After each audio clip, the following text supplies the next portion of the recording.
கை குழந்தை நீங்க குழந்தை என்ன பண்ண முடியும்? தலை அடிபட்டுனா குழந்தை என்ன பண்ணணும் நீங்களே சொல்லுங்க.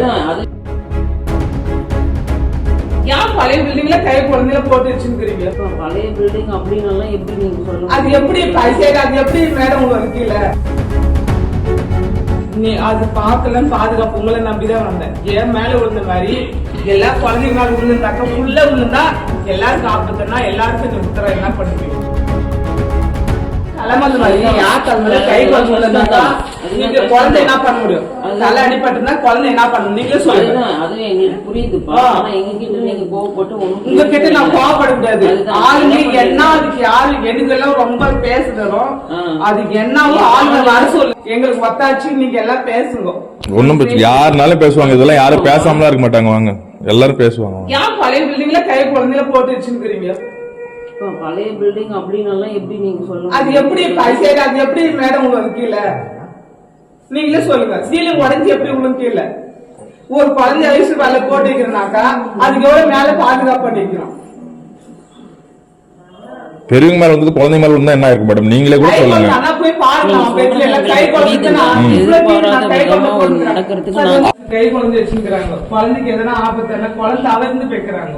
என் உசுறு பண்ணா கூட கொள்ளையும் பறிச்சுங்க. குழந்தை வந்து தவறுந்து குழந்தைக்கு எதனா ஆபத்துன்னா என்ன உத்தரவாதம் கொடுக்குவீங்க நீங்களே சொல்லுங்க. எனக்கு உயிர் பண்ணா என் பிள்ளைங்க தாய் பாப்பா உத்தரவாதம் தருவீங்களா? என்ன பார்த்து தருவீங்க சொல்லுங்க பாக்கலாம். எனக்கு வந்து என் ஆம்பளைல வரையப்ப நாங்க போராட்டம் பண்ணுவோம். நாங்க அதுக்கு வந்து எல்லாமே செக் பண்ணணும். ஒரு குழந்தை வரல எல்லாமே செக் பண்ணணும். நீங்களே சொல்லுங்க.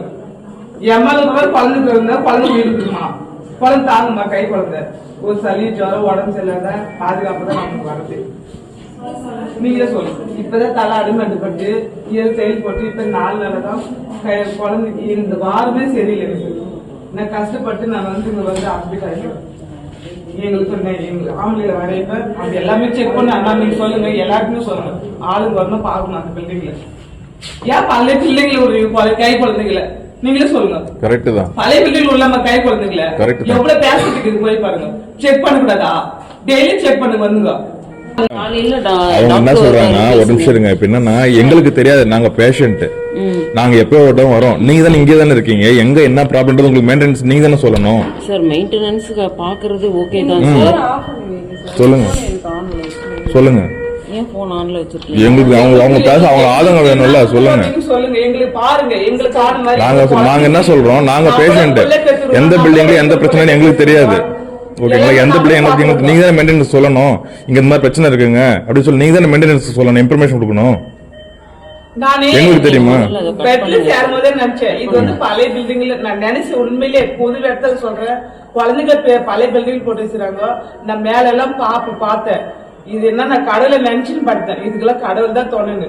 ஆனா நான் நினைச்ச மாதிரி இந்த மாசம் மேல நேரம் சரியில்லை. வீட்டுல நிறைய பிரச்சனை. எங்க வீட்டுக்கு கல்லில் குத்தி நான் எதுவுமே யாருக்கும் சொல்லாம 7 தையல் போட்டு ரத்தம் நிறைய போய் வீட்டுல சண்டை லோபி பயிர் நான் ரத்தம் ஏற்ற கூட உசுறு பழசி என் பேரனுக்கு உடம்பு சரியில்லை அட்மிட் பண்ணாங்க. சளி ஜுரம்ட்டு என் பொண்ணு என்கிட்ட போய் நின்று பணியில குழந்தை சளி ஆயிடுச்சு. நான் அட்மிட் பண்ணி 3 நாள் ஆகுது. 4 நாள் இன்னையோட நீ அது பாக்கலன்னு பாதுகாப்பு உங்களை நம்பிதான் வந்தேன். ஏன் மேல விழுந்த மாதிரி எல்லா குழந்தைங்க மேல விழுந்தாக்க உள்ள விழுந்தா எல்லாருக்கும் ஆபத்துனா எல்லாருக்கும் நீ உத்தரவு என்ன பண்ணிக்குவீங்க? வீட்டுக்கு என்ன பதில் சொல்லுவீங்க?